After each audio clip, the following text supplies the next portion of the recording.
Anyway, did you ever stop and ask yourself, why is it that some people are more successful than others? Why is it that some people make more money, live longer, have better relationships, while the great mass of men, as Thoreau said, live lives of quiet desperation? When I was 15, I set out on a lifelong journey to find the answer to that question. Why are some people more successful than others? You see, when I was growing up, my family never seemed to have enough money. My parents grew up during the Depression, and I heard the same things over and over again throughout my childhood. We can't afford it. We can't afford it. We can't afford it. I don't know if you heard that when you were growing up. It seemed to be the national anthem. I was not a great student. I passed out of high school when I was 18. I say passed out because, rather than graduated, because that's what happened.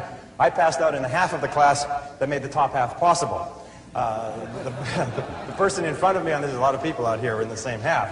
The person in front of me on the stage and the person in back of me received diplomas, and I got a leaving certificate. When you open it up, it says, goodbye. And that's what they meant, goodbye, don't ever come back. Anyway, since then I've traveled and worked in more than 80 countries on 6 continents. I've sailed on all the great oceans. I've been around the world 2 or 3 times.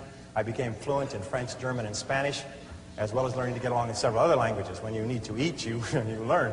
Anyway, I started off as poor as I could be, searching for the secrets of success.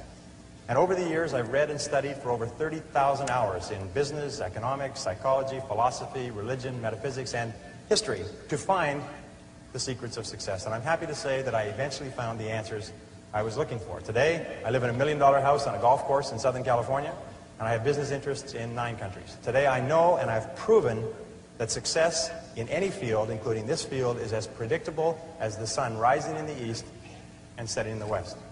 And my purpose in speaking with you today is to share with you some of the most important things I've ever learned.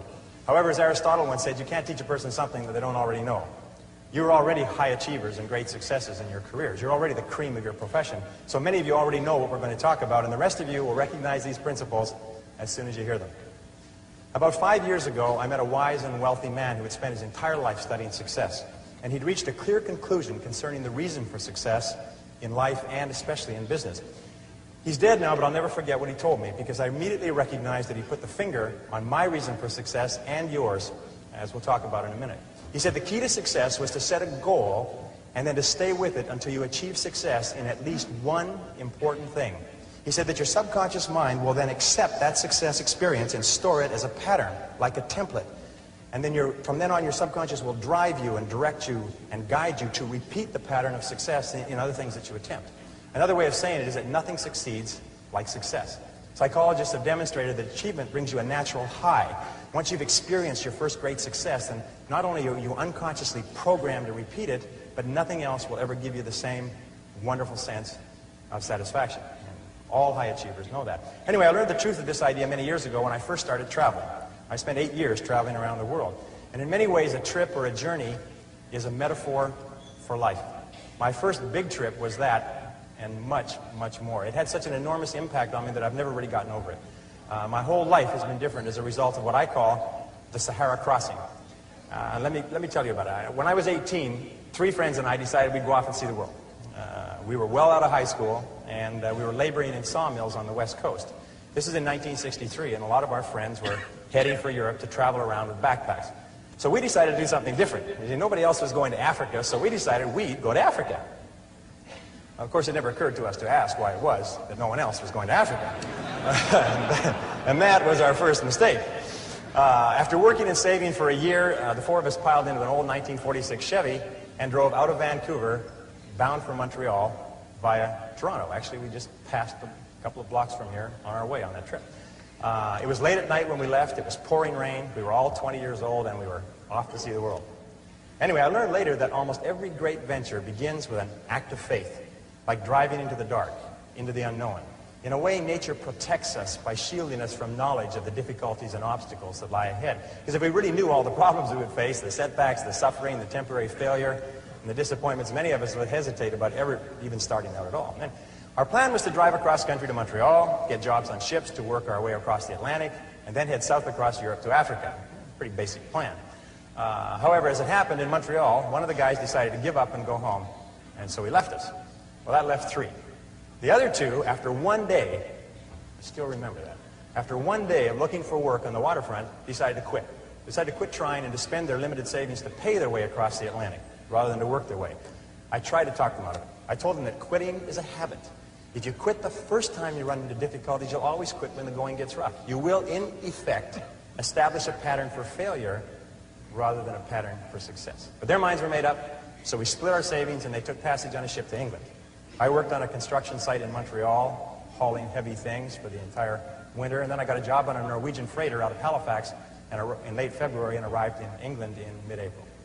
As I had predicted, my friends had quit and stayed in England working at odd jobs. However, we soon made up, good buddies again, and once more we headed for Africa. At this time, all we had was an 8.5 by 11-inch page about this size that had Europe and Africa all on the same map, on the same page. And it seemed to be a very simple thing to go from London, which was up here, to Johannesburg, which was down here. And it was just one page. And I mean, we sort of drew a straight line, and we thought, you know, well, oh yes, there was a little orange part right across sort of a band right through the middle there called the Sahara Desert. But we thought, well, we'd just whip over that and get down to the green part on the map. There's no problem. I'm without a word of a lie, this is true. We didn't stop to think that the total distance was about 8,000 miles. See, we were big picture people. We didn't let ourselves get bogged down with details. We were young and we hadn't learned that it's the details that get you every single time. So we took a train down to London. There we bought bicycles. See, we never heard of anyone riding from London to Johannesburg on bicycles, so we decided that we would do it first and become famous. That was another mistake. We soon learned that when you ride bicycles across France in the springtime, you find that the hills are all uphill and the wind is always in your face. So likewise, I found that when you embark on any new venture, you often find the same thing. Everything seems to go wrong, usually at the worst possible time and in the worst possible and most expensive way, like starting a new business or a new career. Anyway, after 2 weeks of grinding along on bicycles, uphill the whole way, which seems like a geographical impossibility, but it's true, we said, the heck with this. We loaded the bikes on a train and we rode across France and Spain to Gibraltar. There we sold the bicycles and bought a Land Rover with our last dollar. We had definitely learned why no one had ever crossed Africa on bicycles. It was darn near impossible to cross France on bicycles. Europe on bicycles. Anyway, so now we had a little problem. We were out of money. We'd exhausted our meager finances buying the Land Rover, and we didn't have enough money for fuel and equipment. So we all sat down. We considered ourselves great writers at that time. We all sat down and wrote letters to everybody that we knew, pleading for money, telling them how desperate our situation was. Sitting here looking across the Straits of Gibraltar to Africa. All we needed was just a little bit of money to get us over there. Anyway, eventually we got a little bit of money here and a little bit of money there, and then we got one big score. I'll never forget this. An uncle of Jeff's that he'd only seen once in his life sent us 100 pounds. 100 pounds at that time was $300, worth more than $1,000 today. And we were ecstatic. We were saved. So this is another lesson. Nobody ever makes it on their own. One of the great lessons of life. We all need help from others to get over the rough spots on the journey of life.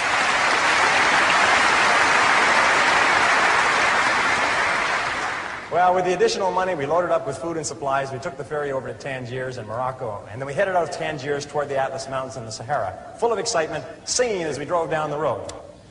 20 miles out, the radiator blew up. The Land Rover had never been driven on the open road. It had spent its whole working life tooling around the narrow streets of Gibraltar, and once on the open road, it began to fall apart. The radiator was just the beginning. Over the next 10 days, the steering rods bent and threw the front wheels out of alignment, so the tires blew one by one. We had trouble with the carburetor and the ignition system. We were so poorly equipped, if you can believe it, we didn't even have a jack or a lug wrench. When we got a flat tire, and we got lots of flat tires, we had to sit by the side of the road patiently, sometimes for hours, until somebody came along with the proper tools to help us change the tire. But we pressed on anyway. As we drove deeper into Morocco and over the Atlas Mountains and onto the Sahara Escarpment, we entered into a world that had changed very little in 1,000 years. There were long, long stretches of barren country roads and an occasional oasis surrounded by primitive farms, which was irrigated from wells and underground rivers. And that began an experience that I still remember quite clearly, and I think you'll be able to relate to this. By this time, I was speaking French fairly well. We could converse with the natives in the occasional small towns that we passed through. And in one town, early in our slow, halting trek across Morocco, someone asked us where we were headed. And we told them that we were going across the Sahara and into Africa. And he said, "Oh no," he said, "you can't do that." He said, "You'll die in the desert." Well, I looked up my dictionary quickly because I didn't understand the expression. Vous allez mourir dans le buste. Vous allez mourir dans le buste. Okay? You will die in the desert. We then began to hear this on a regular basis everywhere we went. We'd stop in a small town, and people would bring their friends up to us and introduce us as the young men who were going off to die in the desert. Well, they seemed quite cheerful about it, but after a while, we found it kind of irritating. I mean, and by the way, these were not your average Arabs. These were Bedouin and Tuareg. These were desert people, members of tribes that lived in the Sahara for 1,000 years. I mean, they were in a position to know what they were talking about. And I learned a valuable lesson from this. I learned then, and for the rest of your life, whenever you try to do something out of the ordinary, people will line up to tell you that you can't do it, why you can't do it, that you'll lose your time, you'll lose your money, that you will, in effect, die in the desert. Even people who should know better will try to discourage you. To achieve anything greater worthwhile, you must train yourself to rise above these people, ignoring them and pressing on towards your goal regardless.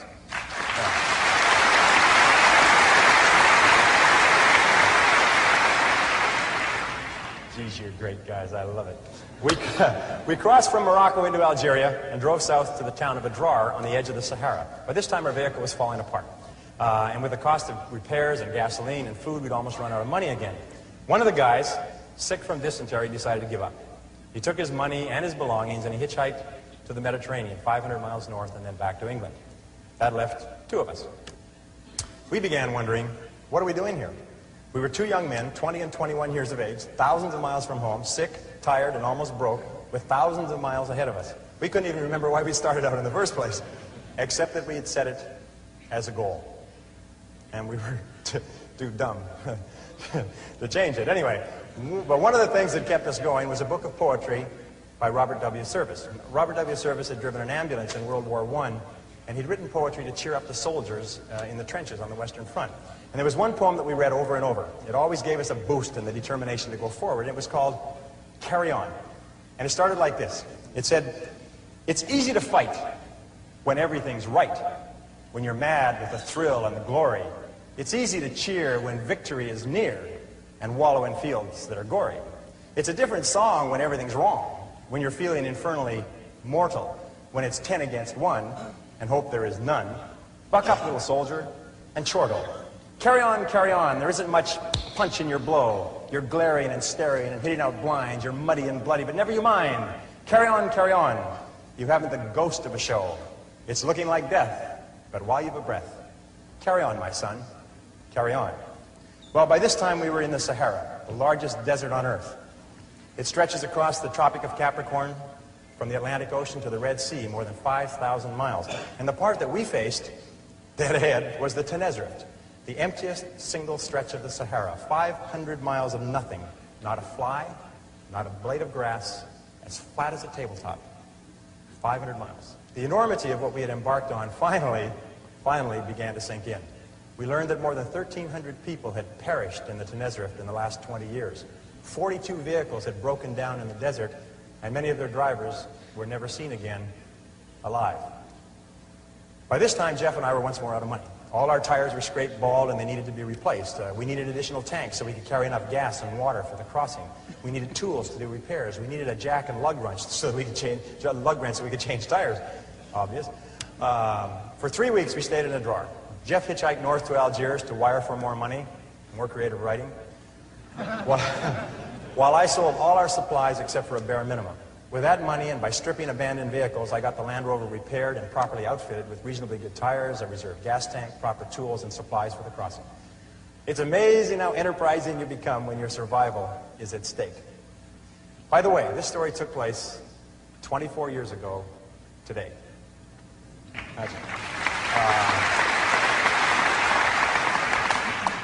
The Sahara Desert in June is hot. How hot is it?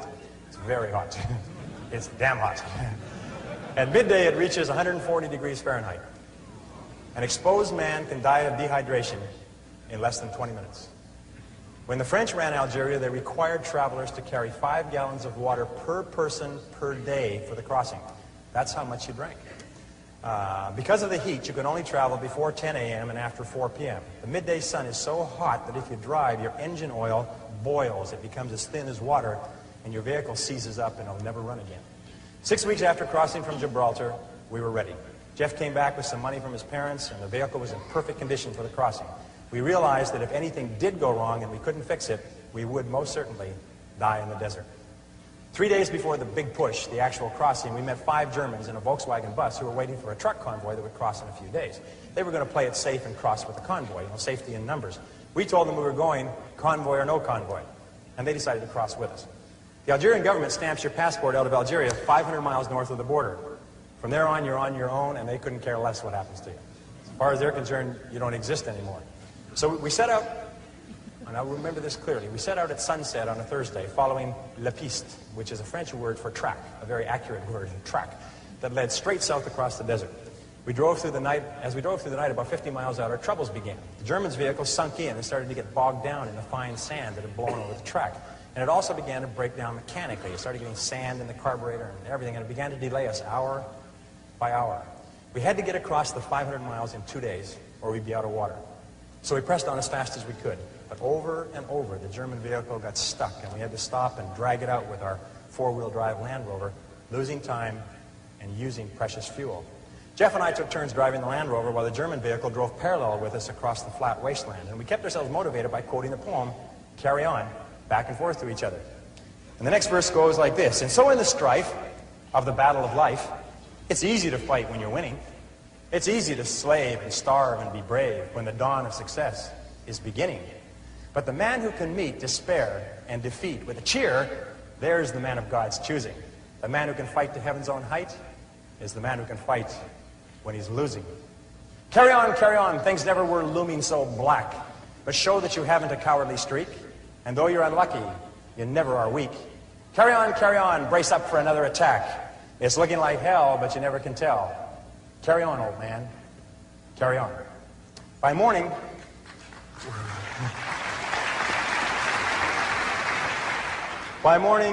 we had only made 150 miles, and we were all exhausted and a bit tense.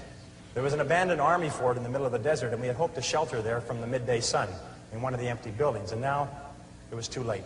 The sun had begun its implacable climb up the eastern sky. Still, we hurried on. So fortunately, you couldn't get lost crossing the Sahara in the daytime. The track across the desert is marked by black 55-gallon oil drums located every 5 kilometers, which is exactly the curve of the Earth's surface. You can always, as you drive, you can always see 2 oil barrels, the one you just passed and the one you're heading for. So all you have to do to cross the biggest desert on Earth is to take it 1 oil barrel at a time. Of course, traveling at night, if you wander from the piste, if you wander from the track, you can get lost in the desert and drive until you run out of gas. And many people have died that way. As we would approach each oil barrel, it was really neat. As we would approach each oil barrel, we come to this oil barrel, we just come parallel with it. The next oil barrel would just pop up on the horizon. And as we would pass this oil barrel, the one behind us would fall off the horizon, as though it had been shot in a shooting gallery.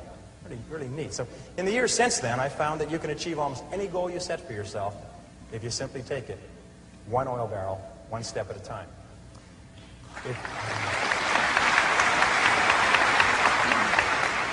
If you go as far as you can see, you will then see far enough to go further. Now the sun really became the enemy. It sat on the horizon like a big, evil, yellow cat, and then it began to rise inexorably, getting hotter and hotter as we raced south. The temperature grew hotter and hotter. Finally, at 9:30 a.m., it reached 110 degrees Fahrenheit, and the vehicles began coughing and stalling. We signaled between the 2 vehicles and agreed to stop and wait out the heat, right there in the middle of that 25,000 square mile parking lot. You never felt so small in your entire life. I'll never forget that day.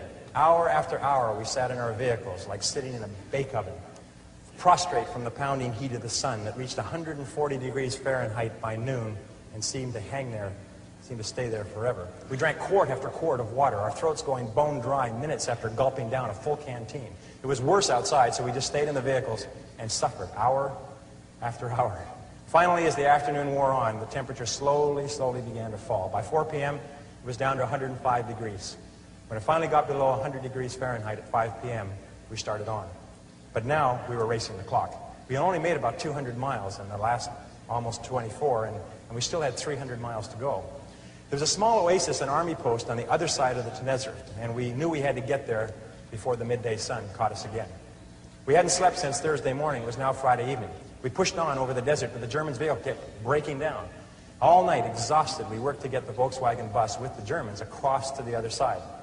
We were both desperate and scared. We knew that we could not last another day. Our water was almost gone. When the sun rose slowly on Saturday morning, we were still struggling with the Germans' vehicle. Finally, at 9 a.m., with 20 miles to go, their vehicle broke down for the last time. We quickly abandoned it. We loaded the 5 Germans in the back of the Land Rover and headed for the fort and the oasis. An oasis, by the way, is a place where there's one well with a bucket. That's an oasis. It was further than we thought, but we made it just before the heat forced us to stop. We were all aware of how close we had come to actually dying in the desert. Those Arabs knew what they were talking about. So we sat out the heat that day in a native hut near the fort, and then we went back that evening and towed the Volkswagen bus into the army post. We had done it. We were over the Sahara. We hadn't slept for...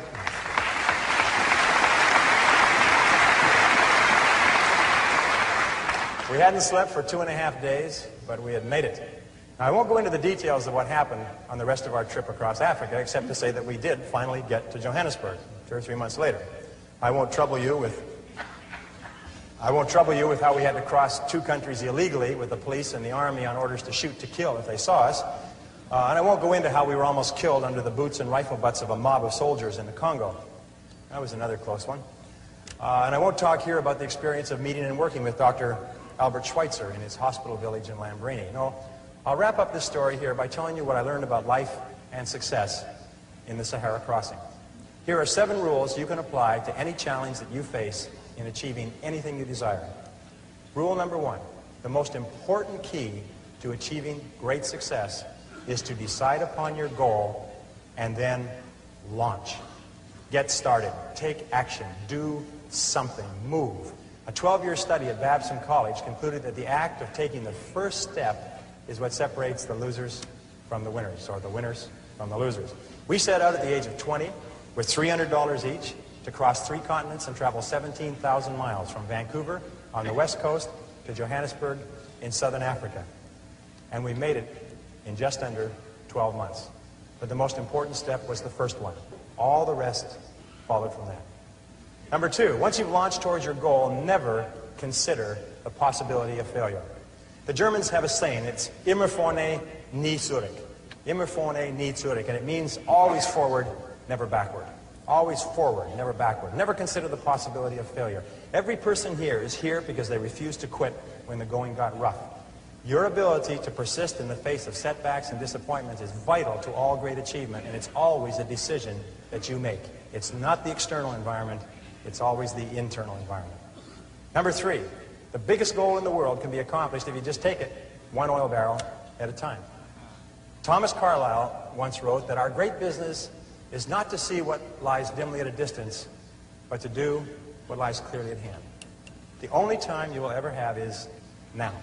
If you live every day, every hour, the best you can, the rest will take care of itself. As the Bible says, sufficient unto the day are the cares thereof. Number 4, watch out for the naysayers. The negative people around you are always telling you that you'll die in the desert. Get around positive people. Get around winners like people in this room. Fly with the eagles and refuse to listen to objections and reasons why you can't succeed. Someone once said that if every possible objection must first be overcome, nothing will ever get done. And truer words were never spoken. Number 5, welcome obstacles and difficulties as valuable and inevitable steps on the ladder of success. Remember that difficulties come not to obstruct, but to instruct. Difficulties come not to obstruct, but to instruct. Our trip to Africa was one problem after another. We ran out of money over and over. We strained every muscle of our bodies trying to ride bicycles across France and Spain. Our Land Rover broke down again and again. We suffered from dysentery and heat stroke and exhaustion. But when it was time, we were ready for the Sahara crossing. In retrospect, we saw clearly that without the lessons that we had learned from our mistakes, we would have surely died in the desert. And when you look back on any achievement, you will find it was preceded by many difficulties and many lessons. They are the price that you pay for your success, and no success is possible without them. Number 6, be clear about your goal, but be flexible about the process of achieving it. Be willing to change, to try something new. Keep your mind open and fluid and flexible. Be willing to accept feedback from your environment and correct your course. This is a key quality of peak performers. They're not rigid, they're flexible. Remember, it's not what you have, but what you do with what you have that separates winners from losers. It's not what happens to you, but how you respond to what happens to you that counts. In the final analysis, your response to the adversity of life is the real measure of who you are and what you're made of. The Greek philosopher Epictetus once said that circumstances do not make the man or woman, they merely reveal him to himself. When you find out who you really are when you face adversity. And remember, number 7, the last rule is, nobody does it alone. At every step on our journey across Africa, people helped us with advice and with food and with assistance and with money, but especially with warmth and with kindness and with generosity. When life is over, it will be the people that we lived and laughed and loved with that we remember more than anything else. So don't be afraid to ask for help from others. It's a mark of strength and courage and character. And don't be reluctant to give of yourself to others generously. It's the mark of caring and compassion and personal greatness. The reason the Sahara story was so relevant for me was that because after the Sahara, I never felt that there was anything I couldn't do. I felt programmed for success for life, although it took me many years to understand it. And the reason why this story may be of interest to you is because I believe that everyone has a Sahara to cross. Perhaps more than one. Many of you are crossing your own Saharas right now. Everyone eventually goes through periods of great difficulty, their own private hells, their dark nights of the soul. But it is by facing whatever life gives us with courage and determination that we grow more surely toward the stars. Let me leave you with the last verse of Carry On. There are some who drift out in the deserts of doubt, and some who in negativity wallow. There are others I know who in piety go because of a heaven to follow. But to labor with zest and to give of your best for the sweetness and joy of the giving, to help folks along with a hand and a song, why there's the real sunshine of living. Carry on, fight the good fight and true. There's big work to do. Believe in your mission, greet life with a cheer. There's big work to do, and that's why you're here. Carry on, let the world be the better for you. So at last when you die, let this be your cry. Carry on, my soul, carry on. Ladies and gentlemen,